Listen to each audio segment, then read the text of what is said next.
Hello to all my lovely viewers. I, Hiteshi, welcome you all to your own channel, Explorer on the Way. So let's get deep into our minds to pull out the best in us. With that said, without any further delay, let's see what we are up to today. Factorization of algebraic expressions. इस video में हम सीखेंगे कि algebraic expressions को factorise कैसे करते हैं। पर सबसे पहले एल्जेब्राइक एक्सप्रेशंस होते क्या हैं, ये हम पहले भी डिस्कस कर चुके हैं, पर मैं इस वीडियो में दोबारा बता रही हूँ आपको कि एल्जेब्राइक एक्सप्रेशंस होते क्या हैं। Any mathematical expression which consists of numbers, या फिर हम उन्हें बोल सकते हैं कॉन्स्टेंट्स, वेरिएबल्स एंड ऑपरेशंस। तो ऐसी कोई भी मैथमेटिकल एक्सप्रेशन जिसमें कॉन्स्टेंट्स हो, वेरिएबल्स हो और ऑपरेशंस हो। ऑपरेशंस कौन से? एडिशन, सब्ट्रैक्शन, मल्टीप्लिकेशन या डिवीजन के। तो ऐसे मैथमेटिकल एक्सप्रेशन को हम बोलते हैं एल्जेब्राइक एक्सप्रेशन। जैसे कि सपोज हम बात करते हैं 4 की, तो 4 क्या है? एक नंबर है, मतलब कांस्टेंट है। तो क्या ये एक एल्जेब्राइक एक्सप्रेशन है? हाँ, ये एक एल्जेब्राइक एक्सप्रेशन है। क्यों? क्योंकि क्या कहा गया है कि नंबर्स होने चाहिए, वेरिएबल्स होने चाहिए और ऑपरेशंस होने चाहिए। अब यहाँ पे हमें नंबर तो दिख रहा है, पर वेरिएबल्स और ऑपरेशंस हमें ऐसे नहीं दिख रहे। बट अगर हम 4 को इस तरह लिख दें, 4 + 0x लिख सकते हैं इस तरह से। तो इससे क्या हुआ कि हमारे पास कांस्टेंट भी आ गया, वेरिएबल भी आ गया और ऑपरेशन भी आ गया। तो इसलिए 4 क्या है? एल्जेब्राइक एक्सप्रेशन है। ऐसे ही अगर हम बात करते हैं 4x + 5y की, तो ये भी एक एल्जेब्राइक एक्सप्रेशन होगा, क्योंकि यहाँ पे नंबर्स भी दिख रहे हैं हमें 4 और 5, और वेरिएबल्स हो गए x और y। बट यहाँ पे 4 और 5 क्या है? x और y के कोफिशिएंट्स हैं। 4 x का कोफिशिएंट है और 5 y का कोफिशिएंट है, और बीच में हमें एडिशन का ऑपरेशन भी दिख रहा है। और अगर हमें इसमें कांस्टेंट भी लिखना हो तो हम क्या लिख सकते हैं? +0 हो गया। ऐसे ही 8 + x भी एक एल्जेब्राइक एक्सप्रेशन होगा, x² भी एक एल्जेब्राइक एक्सप्रेशन होगा। तो ऐसे हम कोई भी एग्जाम्पल दे सकते हैं। ठीक है, अब हम बात करते हैं फैक्टराइजेशन की। फैक्टराइजेशन क्या होता है? सिंपल वर्ड्स में अगर हम बात करें फैक्टराइजेशन की, तो हम कहते हैं कि किसी भी नंबर के या किसी भी एक्सप्रेशन के फैक्टर्स बनाने के प्रोसेस को हम फैक्टराइजेशन बोलते हैं। मतलब जैसे कि हमारे पास एक नंबर हो 15, तो 15 को अगर हमें 2 या 2 से ज्यादा प्राइम नंबर्स के प्रोडक्ट की तरह लिखना हो, तो हम इसे कैसे लिख सकते हैं? 15 को हम लिख सकते हैं 3 × 5। तो 15 को इस तरह से लिखने के प्रोसेस को, मतलब जिस प्रोसेस को यूज करके हम 15 को 3 × 5 लिख रहे हैं, उसे हम बोलेंगे फैक्टराइजेशन। और 3 और 5 क्या होंगे? 15 के फैक्टर्स होंगे। ठीक है, ऐसे ही अगर हम एक नंबर ले लें 30, तो 30 को हम क्या लिख सकते हैं? 2 × 3 × 5 लिख सकते हैं। 2 × 3 6, 6 × 5 30 लिख सकते हैं। तो ये 30 को इस तरह से लिखने के प्रोसेस को हम बोलेंगे फैक्टराइजेशन ऑफ 30। और यहाँ पे 2, 3 और 5 क्या हो जाएंगे? 30 के फैक्टर्स हो जाएंगे। तो अगर हमें फैक्टराइजेशन की डेफिनेशन लिखनी हो तो हम क्या लिख सकते हैं?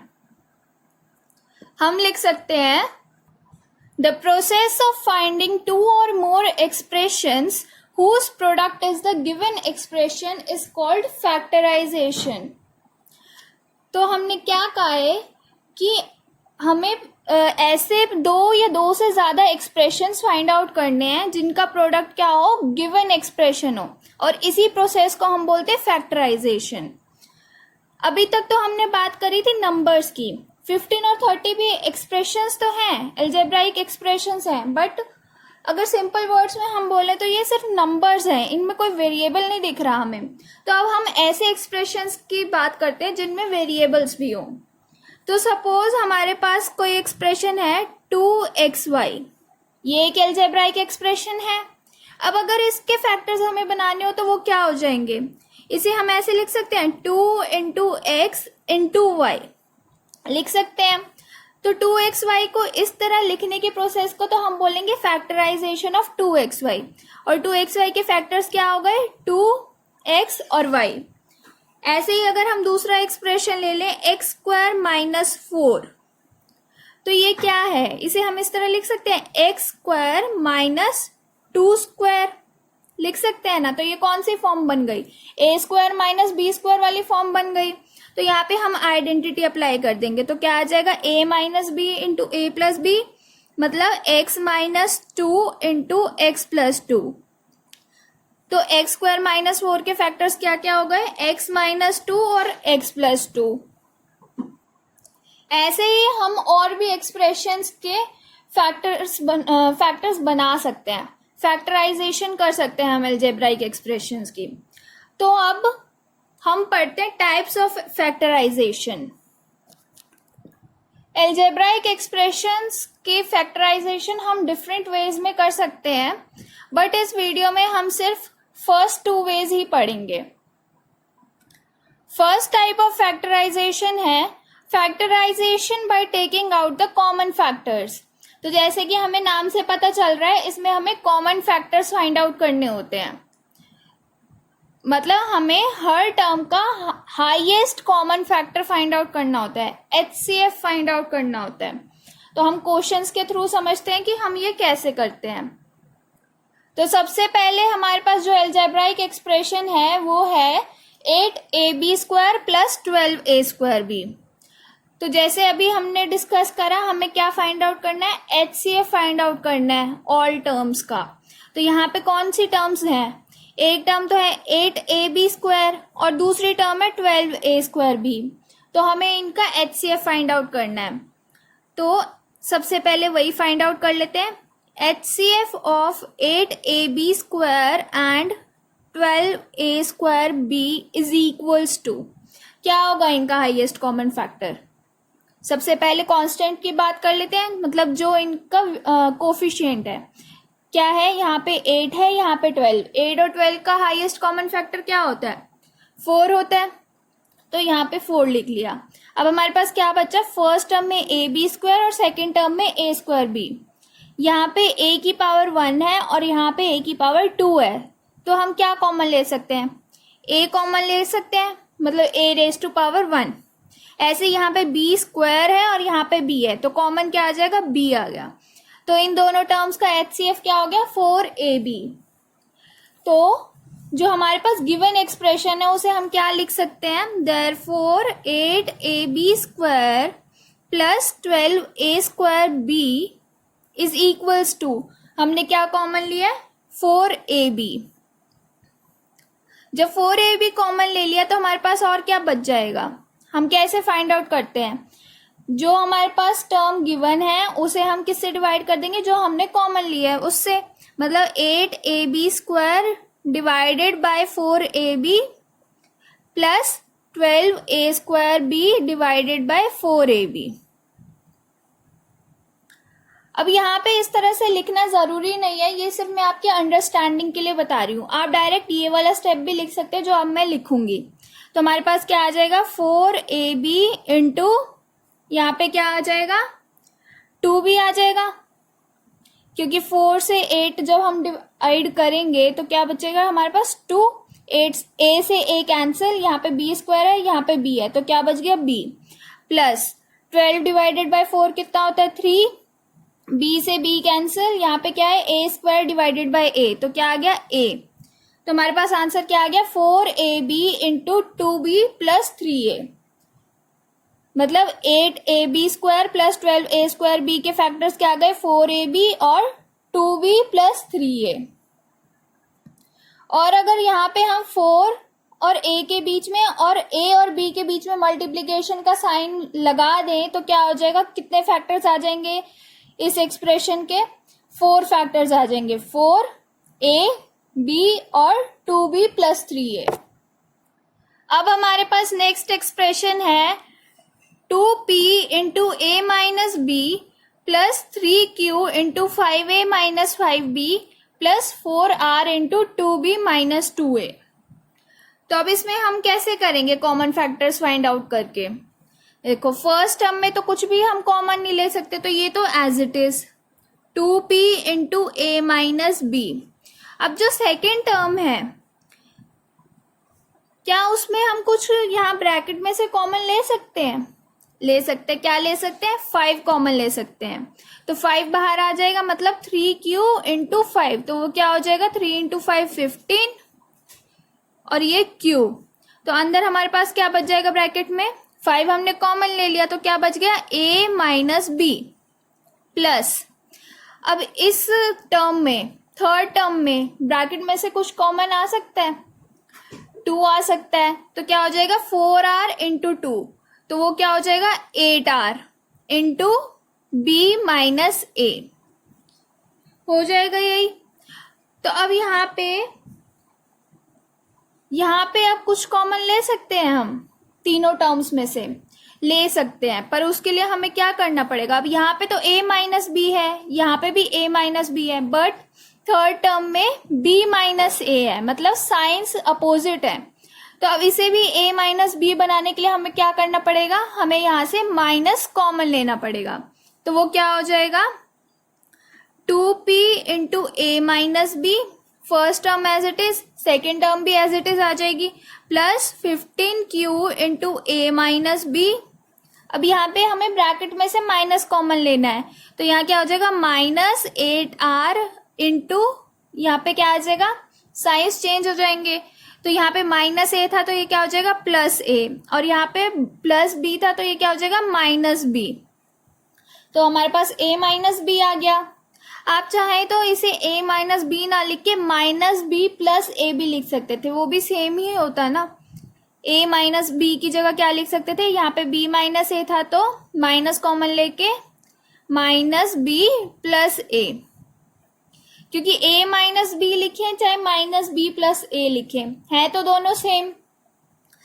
तो आप चाहे ऐसे लिख लो चाहे ऐसे लिख लो। तो अब यहाँ पे तीनों टर्म्स में क्या कॉमन आ गया हमारे पास? a minus B, a minus B common आ गया, तो हमारे पास क्या बचा? यहाँ पे 2p, यहाँ पे 15q प्लस 15q और यहाँ पे माइनस 8r बचा यही। तो ये हमारा आंसर हो जाएगा। Next question, x into x square plus Y square minus Z square plus y into minus x square minus y square plus z square minus z into x square plus Y square minus Z square. अब इस expression में क्या है? 3 terms है हमारे पास। First term में bracket में हमारे पास है x square plus Y square minus Z square. Third term में भी हमारे पास ब्रैकेट में सेम एक्सप्रेशन है, बट सेकेंड टर्म में ब्रैकेट में हमारे पास क्या है? Minus x square minus y square plus z square, मतलब साइंस अपोजिट है। फर्स्ट और थर्ड टर्म के ब्रैकेट में क्या है? प्लस एक्स स्क्वायर है, यहाँ पे माइनस एक्स स्क्वायर, ऐसे यहाँ प्लस वाई स्क्वायर है, यहाँ पे माइनस वाई स्क्वायर, और यहाँ पे माइनस जेड स्क्वायर है, यहाँ पे प्लस जेड स्क्वायर, मतलब साइंस अपोजिट है ना। तो सेम बनाने के लिए, ताकि हम कॉमन फैक्टर ले पाए, हम क्या करेंगे? हम यहाँ पे सेकेंड टर्म में माइनस कॉमन ले लेंगे और फर्स्ट और third term as it is. तो ये क्या हो जाएगा? x into x square plus Y square minus Z square, और थर्ड टर्म भी सेम रहेगी, तो क्या होगा? Minus z into x square plus Y square minus Z square. अब हम सेकेंड टर्म लिखते हैं। सेकेंड टर्म में हमें क्या करना है? माइनस कॉमन लेना है, तो यहाँ पे minus y as it is. अब ब्रैकेट में साइंस चेंज हो जाएंगे, तो क्या हो जाएगा? X square plus Y square minus Z square हो जाएगा यही। अब देखो तीनों टर्म्स में ब्रैकेट के अंदर सेम एक्सप्रेशन बन गया, तो अब हम ये कॉमन ले सकते हैं, तो क्या आ जाएगा हमारे पास? This is equals to X square plus Y square minus Z square, common आ गया। तो क्या बचा हमारे पास? यहाँ पे x, यहाँ पे माइनस वाई और यहाँ पे माइनस जेड। तो ये हमारा आंसर हो गया। अब इस टाइप का हम लास्ट क्वेश्चन कर लेते हैं। 2 into 2x minus 5y into 3x plus 4y minus 6 into 2x minus 5y into x minus y। अब इस एक्सप्रेशन में भी हमारे पास दो टर्म्स है, एक टर्म तो है ये वाली और दूसरी टर्म ये वाली। अब ऐसे देखने से दोनों टर्म्स में हमें कुछ कॉमन दिख रहा है, वो क्या है 2x माइनस 5y। तो सबसे पहले हम ये लिख देते हैं 2x माइनस 5y। अब और कुछ कॉमन आ रहा है या नहीं वो हम कैसे चेक करेंगे। यहाँ पे क्या है 2, यहाँ पे क्या है 6। 2 और 6 में कॉमन हम ले सकते हैं, क्या ले सकते हैं 2 ले सकते हैं, तो 2 यहाँ पे आ जाएगा। अब क्या बचा हमारे पास, फर्स्ट टर्म में 3x प्लस 4y और सेकेंड टर्म में x माइनस वाई। अब इसमें तो हम कुछ भी कॉमन नहीं ले सकते, तो मतलब इस एक्सप्रेशन में हमारे पास कॉमन फैक्टर क्या आया 2 इंटू 2x माइनस 5y। तो अब यहाँ पे हमारे पास अंदर ब्रैकेट में क्या बच जाएगा 2 इंटू 2x माइनस 5y, तो कॉमन ले लिया तो क्या बचा 3x प्लस 4y माइनस, क्योंकि माइनस तो कॉमन नहीं लिया है ना हमने। अब यहां से भी हमने 2 कॉमन ले लिया तो क्या बच जाएगा, यहाँ पे 6 डिवाइडेड बाई 2 करेंगे तो क्या आ जाएगा 3। 2x माइनस 5y हम कॉमन ले चुके हैं और यहाँ पे क्या है x माइनस वाई आया यही। अब नेक्स्ट स्टेप में हम क्या करेंगे, हम ये सॉल्व कर देंगे प्रोडक्ट, इसका प्रोडक्ट ले लेंगे हम और फिर ब्रैकेट्स ओपन करके इन टर्म्स को हम सॉल्व कर लेंगे। तो क्या आ जाएगा हमारे पास 2 इंटू 2x माइनस 5y, ये तो एज इट इज। अंदर ब्रैकेट में क्या बचा हमारे पास 3x प्लस 4y। अब यहाँ पे माइनस 3 इंटू एक्स कितना हो जाएगा minus 3x, minus 3 into minus y क्या हो जाएगा माइनस माइनस प्लस, और 3 इंटू वाई 3y।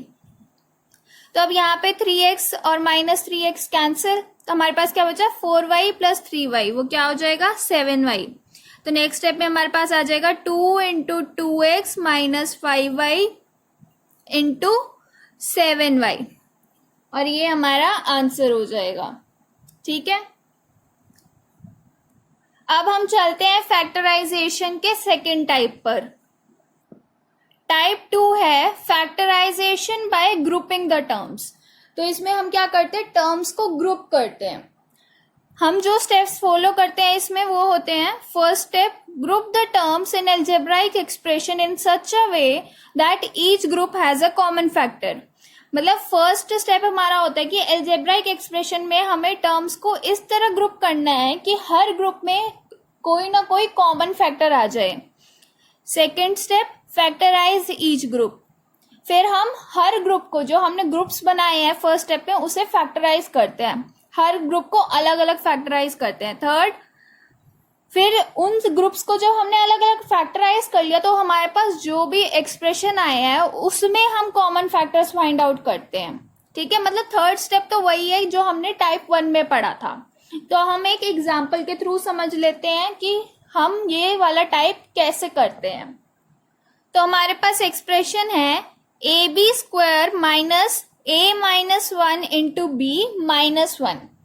अब देखो इस एक्सप्रेशन में तो हमें ऐसे ही ना तो कुछ कॉमन दिख रहा है ना हम किसी भी टर्म को ग्रुप कर सकते हैं, बट यहाँ पे हमें प्रोडक्ट दिख रहा है। तो हम सबसे पहले इस प्रोडक्ट को सॉल्व करके लिख लेंगे। तो हमारे पास क्या आ जाएगा ए बी स्क्वायर, अब यहाँ पे क्या माइनस है और यहाँ पे a इंटू बी, तो क्या हो जाएगा माइनस ए बी, यहाँ पे माइनस है और यहाँ पे minus 1 into b, minus 1 into b तो हुआ माइनस बी, और बाहर भी एक माइनस है तो माइनस माइनस प्लस, तो हमारे पास आ जाएगा प्लस बी और ये माइनस 1 एज इट इज। तो अब हमारे पास एक्सप्रेशन क्या बन गया a B square minus A b plus B minus 1। अब देखो इसमें हम ग्रुपिंग कैसे करेंगे, जो ये फर्स्ट 2 टर्म्स हैं इन्हें हम इकट्ठा ग्रुप कर दें अगर, और इन 2 टर्म्स को इकट्ठा ग्रुप कर दे तो क्या आ जाएगा हमारे पास A B square minus A B, हमने इन 2 टर्म्स को ग्रुप कर दिया, और प्लस बी माइनस 1, इन 2 टर्म्स को हमने ग्रुप कर दिया। तो ये स्टेप तो हो गया फर्स्ट स्टेप जो था ग्रुपिंग का। इसके बाद हमें क्या करना है, हमें हर ग्रुप को फैक्टराइज करना है और कॉमन फैक्टर्स निकालने हैं। तो वो हम कैसे करेंगे, अब जो ये फर्स्ट ग्रुप है मतलब फर्स्ट 2 टर्म्स, इसमें हमें कुछ कॉमन दिख रहा है, यहाँ पे a है यहाँ पे a है, यहाँ पे बी स्क्वायर है यहाँ पे b है, तो हम ए बी कॉमन ले सकते हैं। तो ए बी कॉमन ले लिया हमने, तो हमारे पास अंदर क्या बचा, यहाँ पे बी और यहाँ पे -1, यही बचेगा। और यहाँ पे क्या है प्लस, यहाँ तो 1 है बाहर, कुछ कॉमन हम और ले नहीं सकते, तो 1 इंटू बी -1। अब इससे क्या हुआ कि हमने दोनों ग्रुप्स को अलग अलग फैक्टराइज कर दिया। अब हम इस पूरे एक्सप्रेशन में कॉमन फैक्टर्स ले सकते हैं। वो क्या हो जाएगा, b-1 कॉमन है, तो यहाँ पे नेक्स्ट स्टेप में हमारे पास आ गया b-1 इंटू ab+1। ठीक है, तो हम ग्रुपिंग करके इस तरह से फैक्टराइजेशन करते हैं। इस स्टेप में तो हमने टर्म्स को ग्रुप करा, तो ये हो गया ग्रुपिंग वाला। अब ये वाला जो है इसमें हमने क्या करा है, कॉमन फैक्टर्स बनाए हैं ना दोनों ग्रुप्स में, मतलब हमने दोनों ग्रुप्स को फैक्टराइज कर दिया, जो हमारा सेकंड स्टेप था। तो सेकंड स्टेप में फैक्टराइज करके हमारे पास जो एक्सप्रेशन आता है थर्ड स्टेप में हमें उसी में से कॉमन फैक्टर्स लेने होते हैं। तो यहाँ से कॉमन फैक्टर हमारे पास क्या आ रहा है, b-1, तो हमारे पास दूसरा फैक्टर बन गया ab+1। ठीक है, ऐसे ही हम 2 क्वेश्चन और करके देख लेते हैं ताकि कंसेप्ट क्लियर हो जाए। अब इस क्वेश्चन में हमारे पास अलजेब्राइक एक्सप्रेशन है x² + 3x whole square -5 into x² + 3x -y into x² + 3x + 5y। तो अब इसमें हम ग्रुपिंग कैसे करेंगे, अब देखो फर्स्ट 2 टर्म्स में तो वेरिएबल कौन सा है, x है, सिर्फ x है। थर्ड टर्म में y भी है, x भी है, और फोर्थ टर्म में सिर्फ y है। तो हम क्या करेंगे, हम फर्स्ट 2 टर्म्स को ग्रुप कर लेंगे क्योंकि यहाँ पे सिर्फ x है, और थर्ड और फोर्थ टर्म को हम ग्रुप कर लेंगे क्योंकि इनमें हमें y दिख रहा है। तो क्या आ जाएगा, अब फर्स्ट 2 टर्म्स में क्या कॉमन ले सकते हैं हम जब इन्हें ग्रुप कर दें, मतलब हमने क्या करा, इन फर्स्ट 2 टर्म्स को ग्रुप कर दिया और थर्ड और फोर्थ टर्म को ग्रुप कर दिया। ठीक है, तो अब हम इन दोनों ग्रुप्स को अलग अलग फैक्टराइज करेंगे।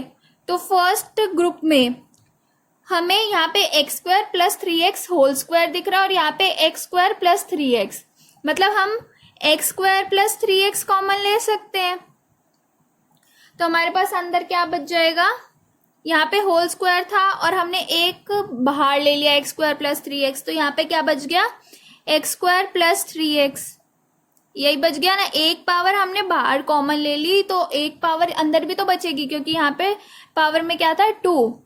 अब यहाँ पे x² + 3x कॉमन आ गया तो यहाँ क्या बचा, -5।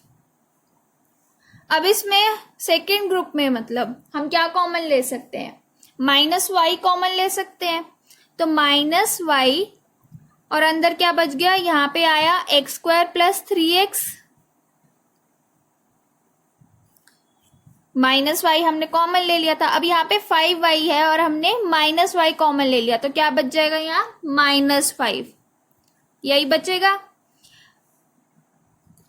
तो अब देखो ये जो हमारे पास एक्सप्रेशन आया, इस पूरे एक्सप्रेशन में हमें क्या कॉमन दिख रहा है, ये कॉमन दिख रहा है x² + 3x - 5 फर्स्ट टर्म में भी है और x² + 3x - 5 सेकेंड टर्म में भी है, तो हम ये कॉमन ले लेते हैं। तो क्या आ जाएगा, अब हम ये वाला ब्रैकेट नहीं लगाएंगे, हम क्या लिखेंगे, x² + 3x - 5, ये आया। तो हमारे पास दूसरे ब्रैकेट में क्या बच जाएगा, यहाँ से x² + 3x और यहाँ से -y, तो ये हमारे फैक्टर्स बन गए। देखो दोनों फैक्टर्स यहाँ पे सेम है, x² + 3x - 5, पर हम इसे इस तरह से लिख रहे हैं। ठीक है, नहीं सॉरी, यहाँ पे -5 है और यहाँ पे -y है, तो ये डिफरेंसेस सेम नहीं है दोनों, वरना होल स्क्वायर हम लिख सकते थे। बस यहाँ पे दोनों फैक्टर्स में क्या है, x² + 3x सेम है और यहाँ पे माइनस, बट माइनस के साथ यहाँ पे 5 है और यहाँ पे y है, तो ये डिफरेंस आ गया यहाँ पे, सॉरी।